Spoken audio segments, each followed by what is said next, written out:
the really important point here is the mismatch between the fact that however much time one of us gets, it's finite, and yet we live in a world of sort of infinite inputs. There's no functional limit to the number of emails you can receive and number of demands that people can place on you, but also there's no limit to the number of ambitions you might have or business ventures you might want to launch. There's no limit to the number of things that you might conclude really matter. And there's certainly no reason to assume that ultimately, if you find the right time management tricks, there must be a way to make the set of everything that matters fit.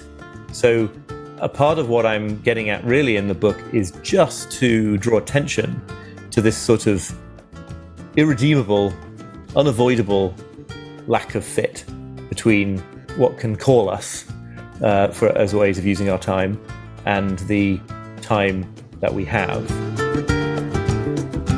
Hello, everyone. Welcome to another episode of the Bounce Podcast. I'm Larry Weeks. This podcast is about your relationship to time. There's a quote by Naval Ravikant I ponder from time to time, where he says, "Desire is a contract that you make with yourself to be unhappy until you get what you want." I'm going to rephrase it to say that attachment to a desire is a contract you make with yourself to be unhappy till you get what you are desiring. As it relates to time, it seems so much of our happiness is dependent on looking forward. We seem to hang our happiness on things like a goal, achieving a goal, arriving at a destination, a vacation, attending an event on a calendar, versus what's right here in this moment. This default is probably built into our machinery. I don't know. And there's nothing wrong with planning for the future. You have to, of course. But this habit of living for a future in our heads might be detrimental to our well-being and maybe the very practice that leads to dissatisfaction in life. So whatever the character of your experience at the moment, and as you listen to this podcast, please kind of take these questions to heart as you listen. How do we plan for a future, but not live for it, i.e., not postpone our present for a future that is never certain? My guest on the podcast today is Oliver Burkeman. Oliver is a British journalist based in New York. He's written for the New York Times, the Wall Street Journal, and other publications. And for over a decade, wrote for The Guardian, a regular series for The Guardian called "This Column Will Change Your Life." And in the column, he wrote about routes to mental well-being. His last column on these topics was September of 2021, I believe, last year. This is 2022. And in it, he summarizes his learnings over the course of writing all these columns. And the title is appropriately Oliver Burkeman's last column, The 8 Secrets to a Fairly Fulfilled Life. And I'll point you to that. Go check that column. It's a good column out. And we talk about it on the podcast. Oliver has also written a few books, most recently 4,000 Weeks, Time Management for Mortals. 4,000 Weeks explores concepts of time and time management, arguing that our modern attempts to optimize our time leave us stressed and unhappy. And the book's first sentence is, "The average human lifespan is absurdly, terrifyingly, insultingly short, about 4,000 weeks on average," thus the title. It's not your classic time management book, and in it he explores the deepest questions we have in life. It is also the topic of this podcast. In the book and on the podcast, Oliver prompts us to question the very idea that time is something you use in the first place. We talk about his last column and what he's learned about happiness. We get into many aspects of his book and time management. What makes us happy in life, or rather, what should we seek other than happiness? There are aspects of living we explore that he points to that are paths to come at it obliquely. We talk about our relationship to time and the problems of trying to optimize it, the challenges of to-do lists, apps, certainly something I struggle with. And then we talk about the trap of planning and the benefits and challenges of prioritizing. And Oliver helps me sort through the challenges of all this and time management without simply adding stress about prioritizing things or creating lists, such as to-do lists. So I found the conversation very useful, and I think you will too. So here's Oliver. I was on a few planes in the last few weeks, which was really the first time in a long time. just seems very normal in both the pleasant and deeply unpleasant ways. Yeah. I was just thinking about that, Oliver, is that our capacity for adaptation is a blessing and a curse. It's a blessing in that I've learned to live with something just fine because this human capacity to adapt, right? Or stasis. But it's problematic. Well, you're the expert in the areas of happiness, but it's problematic in that you get used to things that are good and you take them for granted. Because I thought when the pandemic hit, traffic disappeared from the roads and I would drive and see, it looked like the world was shut down. Yeah. And I would long for activity and even traffic. And I'll never complain in traffic again. I mean, as soon as the cars hit the road and, I'm complaining again. So it's a shame. Yeah. But I did reflect over the weekend that there were some venues. We went to a concert and there's some other venues. And it just struck me that, wait a minute, this is normal. So speaking of happiness, Oliver, welcome to the show. I love your book. There's a business writer named Seth Godin.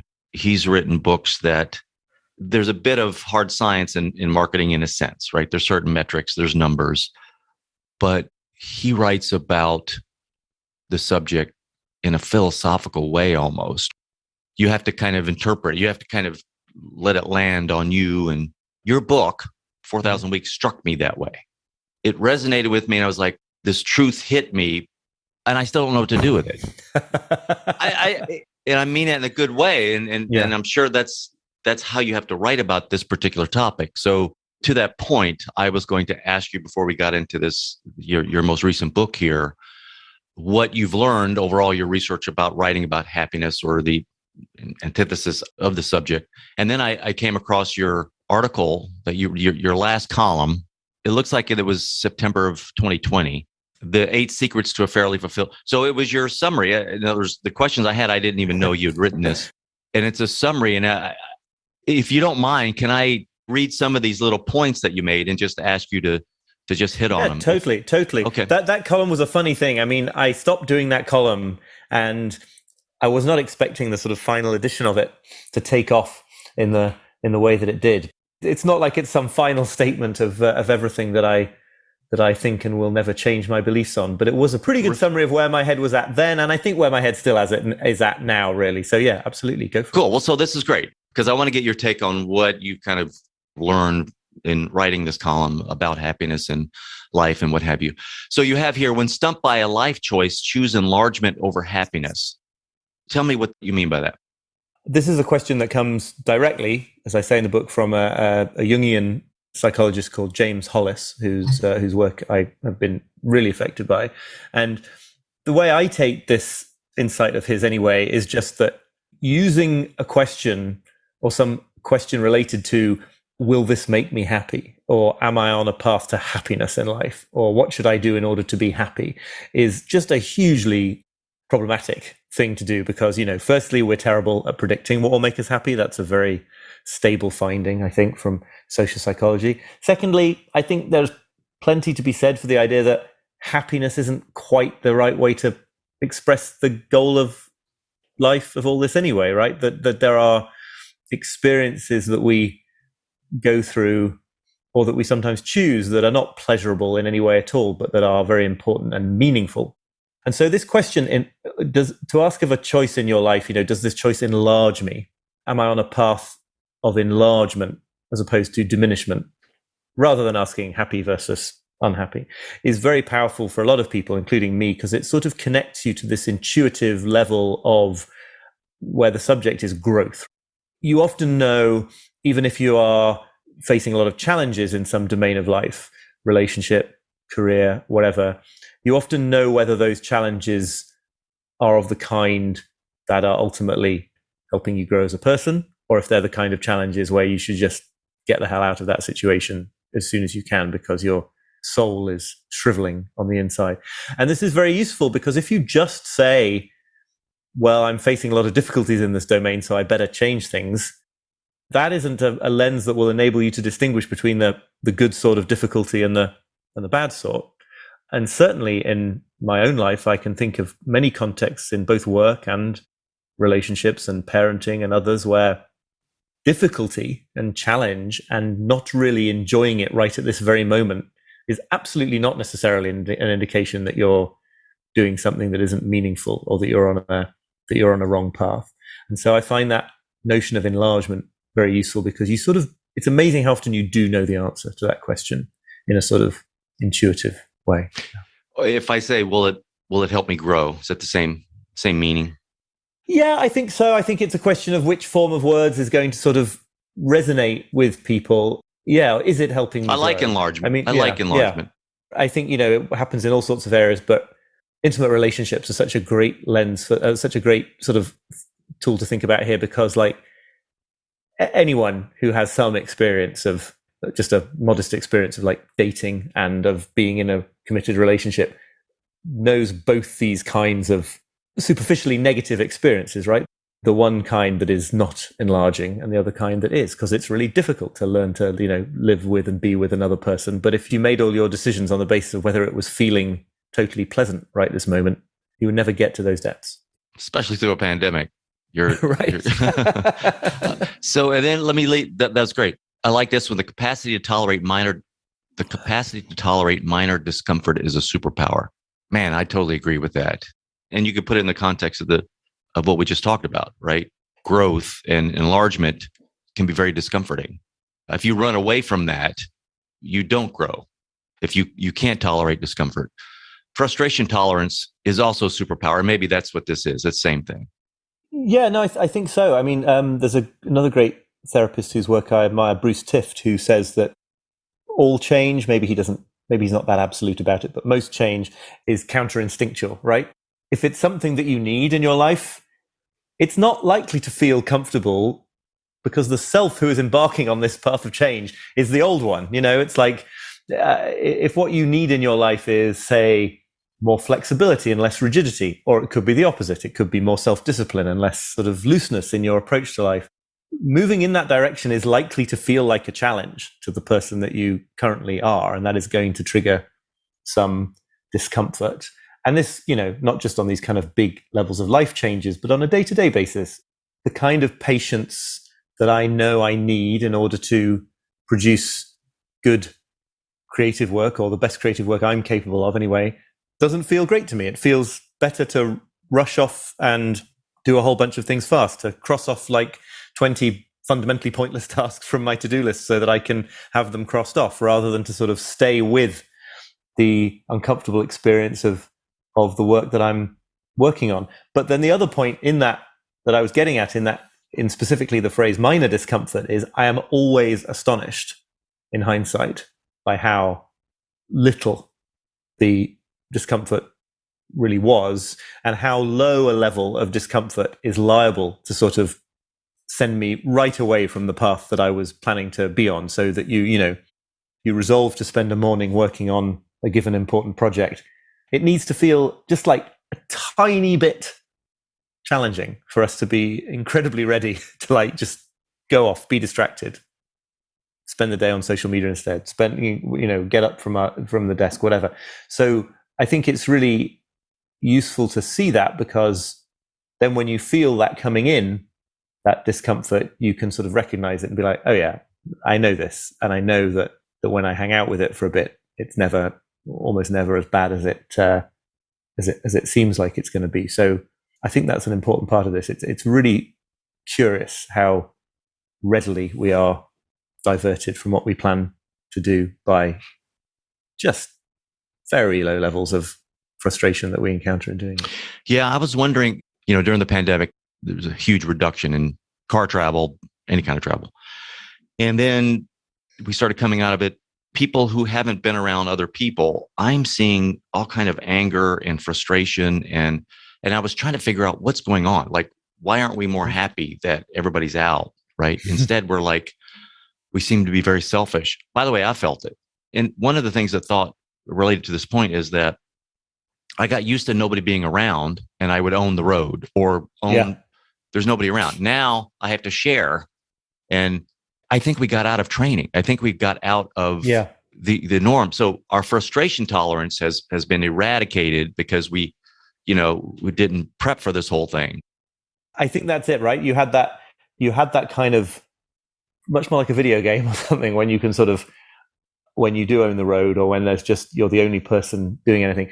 On top of that, I think that we were spending and have been spending much more of our other time in this realm of the virtual, online, where the phenomenology, the experiential quality of that is of being sort of completely in charge and limitless in a way, right? So you're making the very good point, as I take it, that like if you didn't have to deal with other drivers, it's 20 times more aggravating to have to deal with them once I got out of practice or something. Or I don't know. Right. But the other thing, I think, is that when you are spending the rest of the time in this immaterial world where, you can find out what's going on 6,000 miles away in the blink of an eye, where you can sort of pretty much adopt any persona that you want, where you feel sort of this godlike omniscience connection to the rest of the world, however inaccurate that sense of omniscience may in fact be, well, then it's also going to be much more frustrating to engage again with this material world where there is a sort of, there are all these zero-sum interactions where, like, if someone's taking up that space, you can't take up that same space, whereas on the internet, that doesn't really apply. And that speaks to the point that I mentioned in my book, actually, from Tim Wu, that one of the downsides, there are more, but one of the downsides of sort of convenience culture and of the frictionless ways in which we can purchase things and order food and do all sorts of things. One of the downsides of that is that the things that don't get made frictionless, and he gives the example, waiting in line to vote, they become much more frustrating by comparison, because so much of the rest of your life is spent having this sort of instantaneous effect on it. Then, like, having to spend half an hour standing in a line is twice as annoying. Right. These conveniences come with a cost. We get groceries delivered we never have before. Your expectations for serve me, give me, bring to me, a wonderful thing, but the real world normally doesn't work like that. These are, so I've got a little hack for everybody that I've been trying, and I started finding the worst parking spot on purpose and parking. I'm just trying to increase my frustration tolerance a little bit, right? Put myself in little inconveniences as training, because I'm out of shape emotionally in that regard. I've been out of practice. No, it's fascinating. And yeah, those kind of low level hacks are going to work, because it's reset your expectations. Right. And the amount of frustration tolerance one has to develop for a transformed life is tiny. Like, you can get there in a few weeks. It is not that you need to sort of change your personality wholesale. Right. Absolutely. Yeah. All right. And the last one here will segue. You say there'll always be too much to do, and the realization is liberating, which brings me to your book, because I think that's kind of the theme, the premise of the book, right? So let me throw it out there and you tell me. So I live to be 80, and if I've had 4,000 weeks, confronting that limit, or how little control we have, is, I think you say, the key to a meaningful, productive life. Yeah, basically, yeah. So Oliver, I've reached the end of my rope with to-do apps, productivity methods. I've gone through Notion, Roam, Evernote, Google Tasks, Things 3. Because I juggle too many projects. I've been looking for a magical way that I can get it all done. You make the point of that's impossible. You can't. So I'm reading your book, and I have this awakening of sorts. I'm seeing through the illusions of time management, maybe realizing productivity is a mirage. What was your intent on writing this? And what do we do with it? What do I do with that? I don't know how to live now. So, because my first inclination was, I'm just going to quit my job. I'm just going to do what I want to do. But I know you weren't making that point, because you actually give some productivity tips. But help me, Oliver. Help me. I'll do my best, although it's certainly something that I struggle with all the time as well. So just to go back to the beginning of what you were saying, I mean, yes, 4,000, it's actually a bit more than 4,000 weeks, really, if you live to be 80, but I was using a round number for shock value in the title.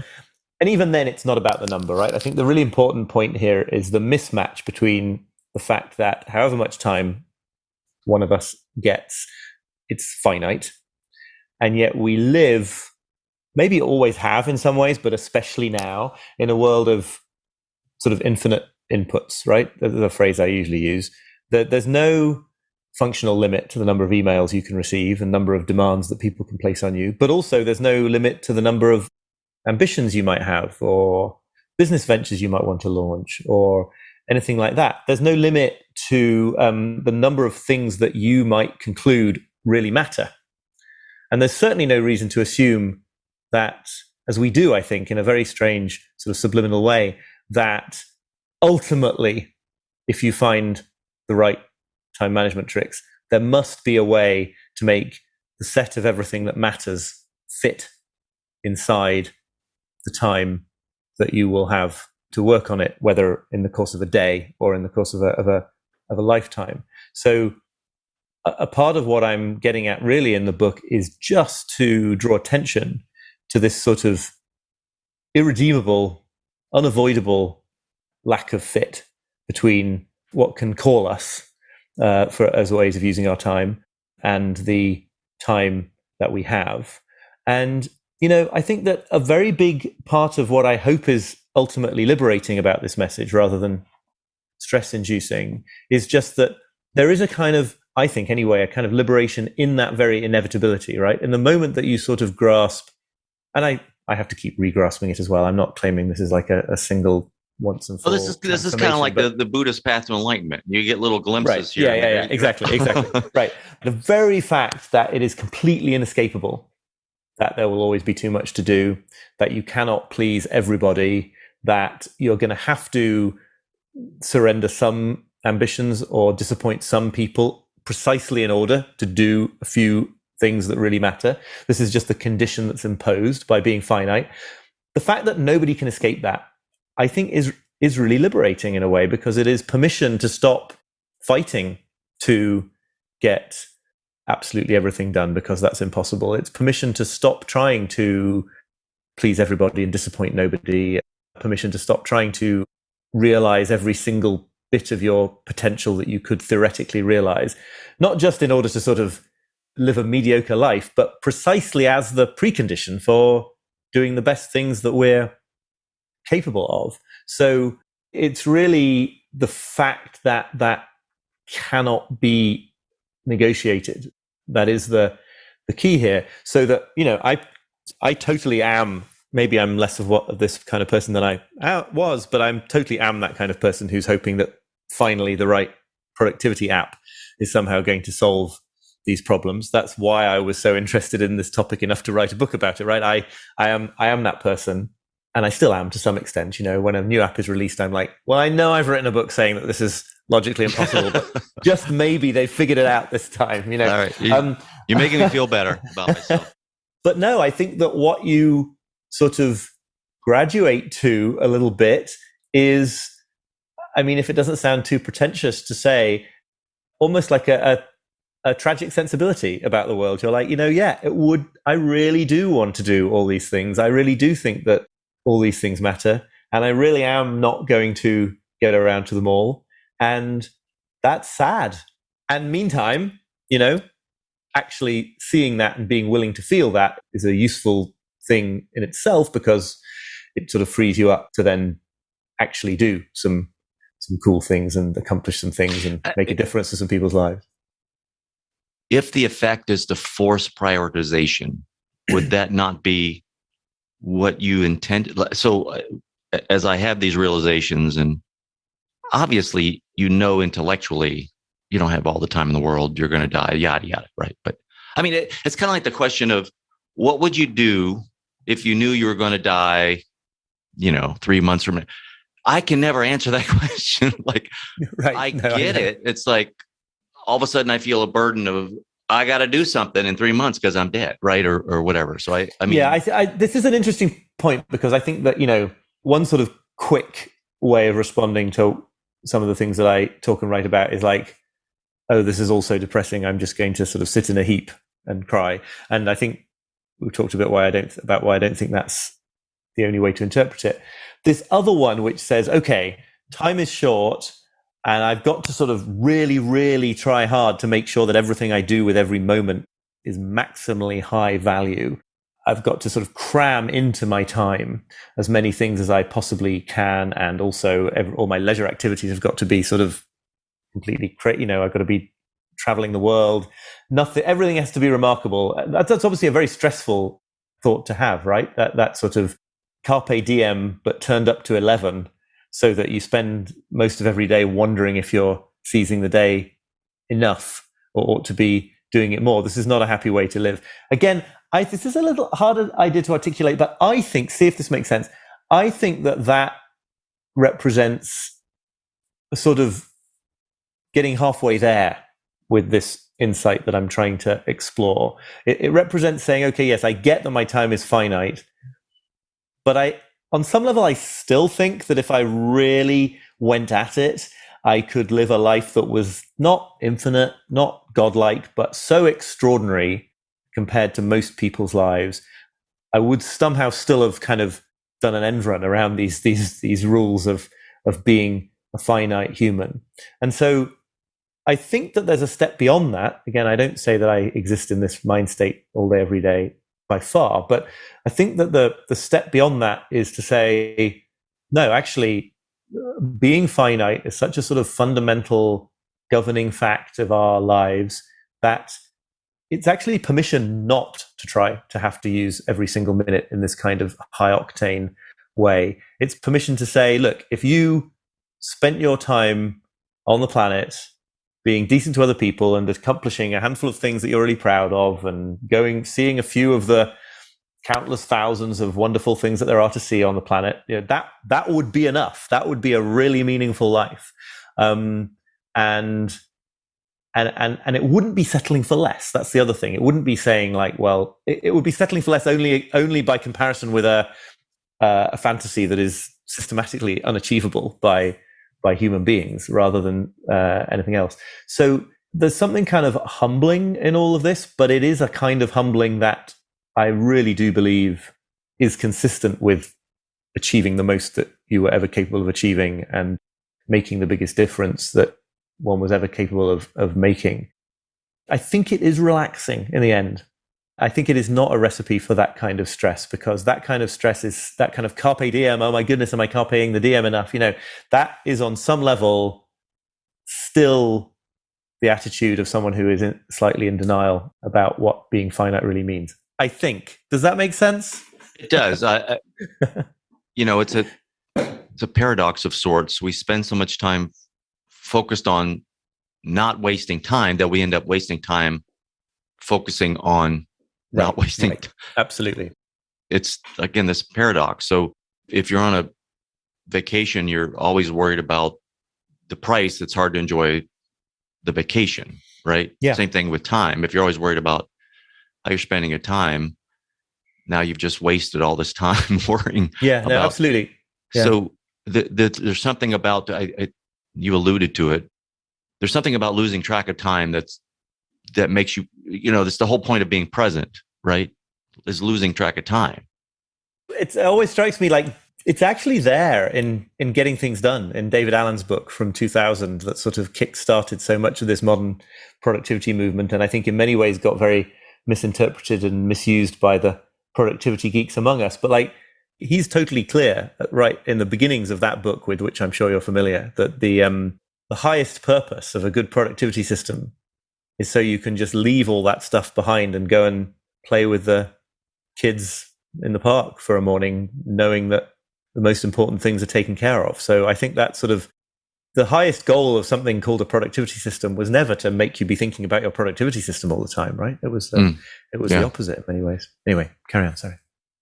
So then it makes me think of the psychology of subtraction. So maybe the point here, Oliver, you tell me, is letting go of stuff. There's some freedom in constraints. There's some idea to that. I can only get so much done. I only have so many hours in a day and so many years in a life, that maybe the point of it all is to let go of this clock watching.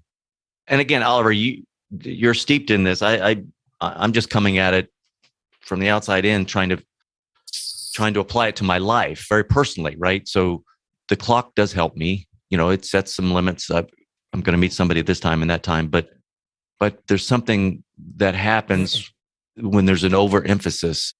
I was just thinking, I was meditating the other day, and it was a beautiful day out. So it's always easier to meditate, but because I do eyes open, and I was just looking at the beauty.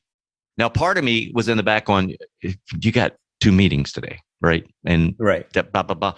But then when I settled, I was like, if I didn't have this meditation time, I wouldn't be enjoying this tree and this grass and this beautiful scenery. And what's the point if I miss this? It just made me think, all my life, what have I just missed by not appreciating it, by not being settled enough, by always rehearsing the next appointment or the next meeting? Some of it is unavoidable. On the one hand, I sort of want to say yes, absolutely. On the other hand, I think that is such a universal experience, right? That sense of regret for how we relate to time, that in a way that just has to be part of the experience too, as opposed to some sign that you did something wrong. But I think that basic insight that if you're sufficiently focused on instrumentalizing time, on using it well, then you get to a point where you're no longer using it well. What you're doing is living for the future and never finding value in the present moment. It doesn't sound like that's what you're doing if you're finding the time to meditate in nature, but it's the constant risk, right? The need to feel like we are in a relationship with time where we're using it well. I like that. Ventures into this zone where you're using it badly. Yeah. I like what you said, living to the future. I could ask myself, am I living now, or am I living for the future, which we're not guaranteed is going to come? So let's talk about some of what you say in your book, because I want to point people to the book, but you have a word, meaningful productivity. I'd like to dissect that with you. And I think you use the German phrase Eigenzeit, if I'm saying that correctly. And Eigenzeit, that means the time is inherent to a process itself. Is that correct? Yeah. As I understand it, yes. I mean, I'm no German speaker either, but yes. Yeah. So expound on that. What is meaningful productivity? Is it doing something just for the sake of doing it? Well, I mean, I guess I use these two phrases in slightly different contexts, but I'll see if they connect up. I mean, I just use that phrase meaningful productivity to emphasize that there is no inherent benefit that I can see in processing tasks. Like a day is not better because you processed 100 tasks than a day in which you processed 0 tasks. If we're not going to start talking about which tasks they were and whether they mattered. And so I think that's why I sort of add the word meaningful to productivity. The Eigenzeit, this idea that specific activities have a tempo or a time scale that is proper to themselves, that you don't get to dictate. That's more about the speed at which we sort of move through life. They're very closely related ideas. But so, someone might say that reading a novel has a certain time that is appropriate to it, meaning, sure, you can probably learn to read and benefit from a novel at a slightly faster rate than you currently do, but basically it takes the time it takes. It's a slow process, at least compared to the speed at which we would like to get it done and out of the way. I don't think there are many people today claiming that real speed reading techniques can be compatible with the full emotional experience of reading a good novel. So that just is one of those sort of indicators that one of the limitations that we have as we move through the world, right, is that we are limited by the speed of other parts of the world in which they need to go. And if you just move through it with that kind of like, I get to dictate the schedule of everything and the speed, and I need to, because, I have to get this thing done in the next hour if I'm going to fit everything in by the end of the day, you're going to be constantly running into these frustrating constraints where, it's not just that we share the world with other people, I suppose you could say, but that we share it with books and processes and the dishes that we're washing, and all of these things sort of have a say in how long things take. So there's a slightly different idea from the one about the risk of instrumentalizing time being that you end up completely living in the future that we were talking about before. But they do sort of come together because they are they all point to this slightly hard to articulate idea that we sort of need to just kind of drop back into the reality in which we actually are, and to struggle a bit less hard all the time to kind of get out in front of it or get on top of it or get in control of it, ultimately, I suppose we're saying, but just sort of to be a part of it. And that actually this is a better way to make a difference and have an impact anyway. I sometimes use the word control to mean that kind of attempt to run the show, and then agency to mean that kind of actually having an influence on the world. And I think that you actually have to give up the quest for control in order to exert that agency. And it's when you sort of can relax into the fact that certain things are going to take longer than you wish, when you can relax into the fact that you're not going to get to all the things that you could conceivably do, that's actually when you can exert the most agency. I mean, if only because you're properly in contact with reality. You're dealing with the things that are in front of you rather than with some sort of fantasy version of them. Yeah, maybe part of the benefit of reflecting on this is to lessen the stress of maybe not getting everything done. I think we all feel this enormous pressure that someone else would have done it all. You know what I mean? Or other people can get it all done, and we're all in the same boat. That's not true. So let's talk about personal productivity and time management in the framework of what we're talking about here. I think you say in the book that the real measure of any time management technique is whether or not it helps you neglect the right things. Is that just another word for another way to say prioritizing, or tell me what you mean by that?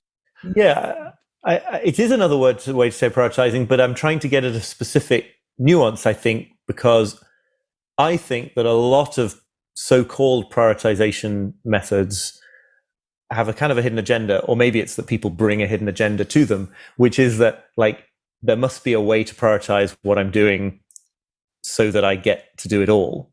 And the sort of classic old school ABC priority thing is an example of this, right? It's like big rocks in the small pebbles in the jar. I can talk about that as well. But, if I take everything on my plate and I divide it up into ABC priorities, and I give the most high quality time to the A priorities, and then the implication in the back of that somewhere is that everything important can get done. And I think the point about talking about prioritization as strategic neglect or creative neglect is that it really does ram home that the way that you prioritize something, at least for a given season of your life, is that at least in that given season, that week, that year, something else is going to get not done. There isn't a sneaky way to deal with all this where you can really give the most important project in your life the time it deserves and also give everything else the time it needs. That was never on the cards to begin with. And I think a lot of people try to come up with prioritization systems that preserve this fantasy. And so I'm kind of trying to sort of poke holes in that fantasy instead. And I think, if you can get to that point in your thinking, then it's a lot more freeing, because you can see, okay, right, for the next 3 months, this is a focus for me. Well, that means that this other thing can't be a focus for me. And it's a lot of a happier way to be to let that go at the beginning, rather than to spend those 3 months thinking that you're going to do them both and be constantly frustrated by your failure to do so. Take away the frustration, and that instead of trying to mold time to fit you, you're kind of fitting yourself to the reality of the world and time. One thing that I always think about, because I slip into this way of thinking all the time, but one thing I'm always thinking about is at any one time, there's a handful of things on my to-do list or in my productivity app or whatever, where it really feels like it would be terrible if I didn't get them done by the end of this week.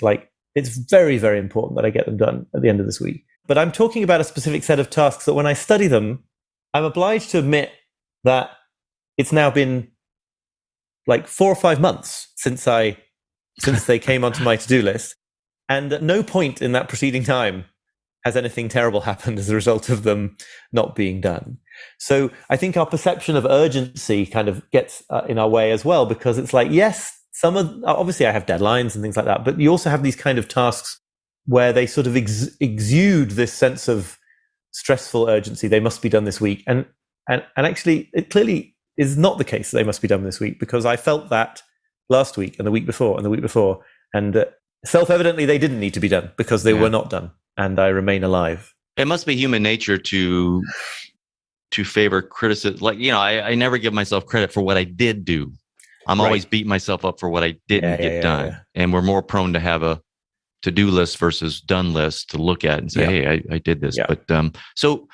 But you do delve into time management techniques to a degree. You talk about a personal Kanban. So let's talk about where you are now, or at least at the time of the book. You talk about personal Kanban And a lot of my listeners will know what a Kanban board is, and developers and product managers use it a lot. And I use it personally too. I have a backlog and then to do and doing, done, that kind of thing. But you talk about some method where you're only having 3 things to do. Just quickly on this general topic of the sort of practical implementations, I think of kind of 3 levels here. So there's the big philosophical ideas and the big sort of switch of insight, the sort of shift of perspective that I'm talking about. I still think that is ultimately the most important thing, because I think most people who take their own productivity seriously, once they grasp what I'm getting at here, if it resonates with them, they're perfectly capable of sort of implementing their own techniques to sort of express it.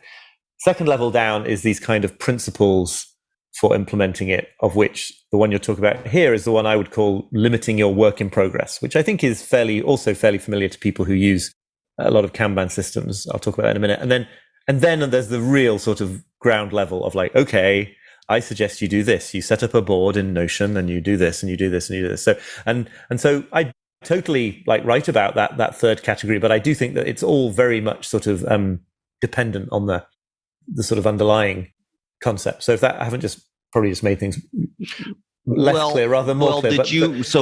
I understand the framework about time being finite, our lives being finite.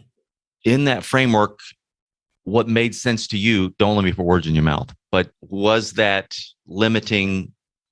Yeah. So in other words, the thing, one really good principle, I think, for implementing this broader perspective in the context of work especially, is this notion of limiting your work in progress, which I get mainly from this guy, Jim Benson, who's done a lot of work adapting the Kanban method to it as a personal productivity method, sort of away from its teamwork applications.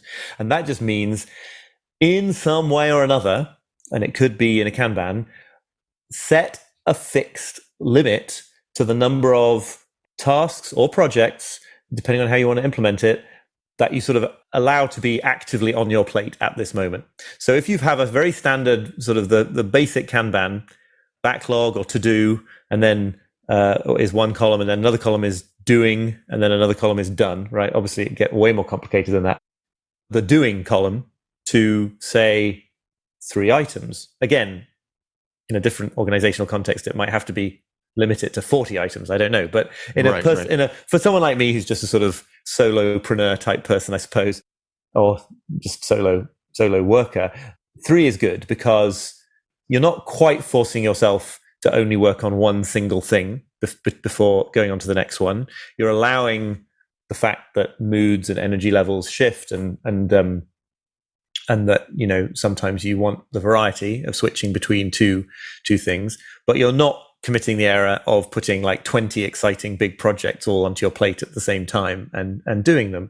So, I think there are lots of other ways of doing this sort of idea of limiting your work in progress that don't involve a Kanban. In fact, I'm not primarily using literally a Kanban board myself at the moment, but that I think is the least important part. The important thing here is the willingness to tolerate that anxiety that comes with knowing that 20 really important projects that are very dear to your heart, that you have consciously put them on ice for now until 3 of them have actually been seen through to completion.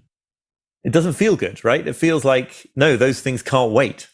But what you find, or what I find, is that actually those other things get done faster this way, if you can bring yourself to put up with that discomfort.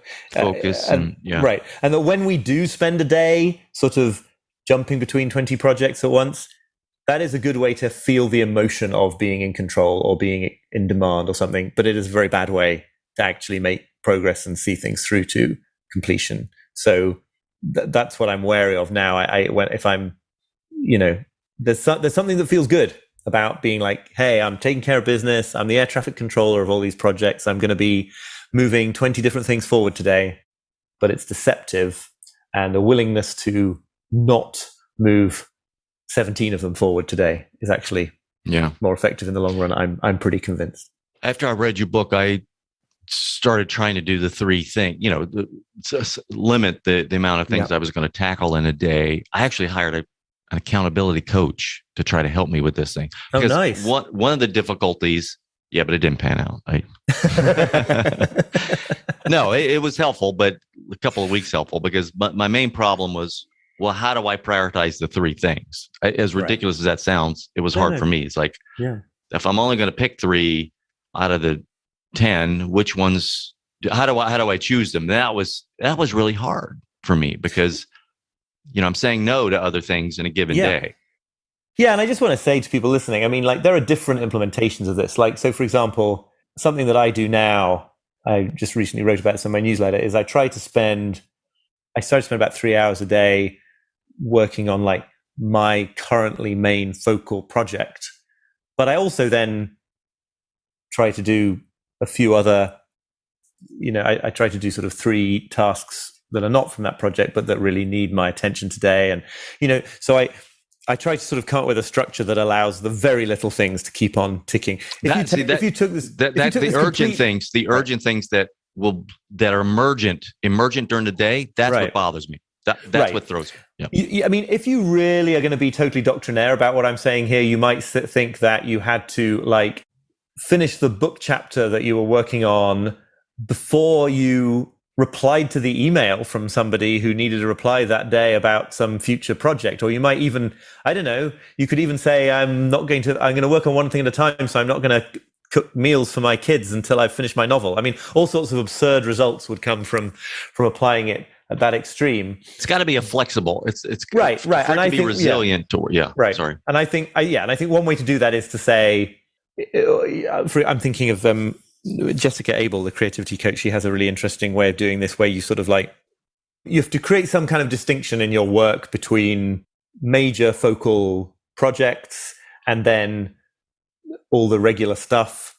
And you could draw these lines in lots of different places, but then like, okay, what you're going to say is you're going to have 1 or maybe 2 major focal projects on the go at any one time. You're not going to literally say none of that day-to-day work and admin stuff gets done. You're going to say a chunk of my time each day gets focused on the focal stuff, and there is where work in progress is strictly limited. Of course, then there's always these temptations to force as many things into the bucket of non-focal stuff as possible, so that you can still keep alive this fantasy of actually working on everything. Mm-hmm. But that gets very complicated very quickly. I do just think it's useful to make a sort of sane distinction, if you're the kind of person who has a lot of control over their work life, a lot of autonomy, to make a sort of sane distinction between the big stuff and the small stuff, and to try to be quite patient and almost slow moving about the small stuff, about the big stuff, quite sequential, and be like, no, those other projects matter, but they got to wait. And meanwhile, of course, you're going to spend a couple of hours each day paying bills and answering emails and moving things forward on the back burner. Absolutely. Yeah. So what I'm doing so far is working is I'll pick the 3 things and put 30-minute buckets. Like, how many 30-minute time slots? How many 30-minute units will this use? I'm just trying to estimate how long something's going to take, so that then I could fit it into the calendar. So I kind of estimate time given to the 3 most important tasks, or 4, whatever it is, or 5, whatever I put in. And then I have to leave room for whatever urgent or emergencies come up. That's just what's working for me. But and I think I'm going to start writing above my list, are you living now, or are you living for the future? It's just some kind of, like you said, it's a constant reminder. You need to have the insight to realize you can't get everything done. And so this is an ongoing reflection of life. It just is. Right. And you're not heading to this place that you're going to get to. That always, to me, it always takes on this kind of metaphorical form, right? It's like I think I'm scrambling up some mountainside to a plateau, and I'm going to get to this place where everything goes easy from then on, and I don't have any problems, and there's time for everything. And it's like, no, you're never going to get there. That doesn't exist. It's fine, and that's fine, right? It's like your life is the climbing up the rock face or whatever, and it doesn't have an end point in the way that we think it does. Obviously, it does have an end point. So there's stuff you got to do on any given day, but you don't have to do this thing where you're fighting to get to the point where you have finally wrangled it all into control and everything is running smoothly. If your definition of running smoothly is this kind of impossible, omnipotent, limitless, frictionless control over your stuff, it's like, no, it's just like spend today addressing a few of the most pressing and absorbing problems, and then do that tomorrow. Maybe we're never going to know in any super clear way what comes next. Maybe it isn't a question of saying, don't do that, follow these 10 steps instead. Maybe it's a question of saying, don't do that, just sort of lean into the doubt and the uncertainty and the fact that you no longer have to try and do that impossible thing. So now just sort of take another step and see where you go, which again, I don't think means you can't also talk about limiting work in progress and Kanban and different ways of structuring the day, because I talk about that and think about that all the time. But maybe the main thing here is just to sort of dispel a bit of a mistake that we've been laboring under. And maybe that's the main thing. Maybe the main thing is not replacing it with something super specific that comes next. You nailed that ending. That's great. Oliver, perfect. Where can people find you? I know your books are everywhere, Amazon everywhere, but it's oliverburkeman.com or? Yeah, the book's everywhere you expect. And then oliverburkeman.com is my website where you can also sign up for my newsletter if you like. Yeah. Are you on the socials at all? I am on Twitter at Oliver Burkeman. I kind of don't think I should be half the time, but I am. Yeah. Yeah. Oliver, thank you. Thank you so much for your tenacity with me in responding and eventually coming on. Thank you so much. I've really enjoyed it. Thanks.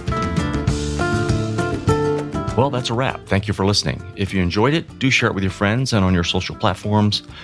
Big thanks to Sam Williams, my audio guy, and the beautiful bumper music you're hearing is Michael Petrovich's Bella Luna. For all my show notes or resource links, visit larryweeks.com, and we will talk again soon.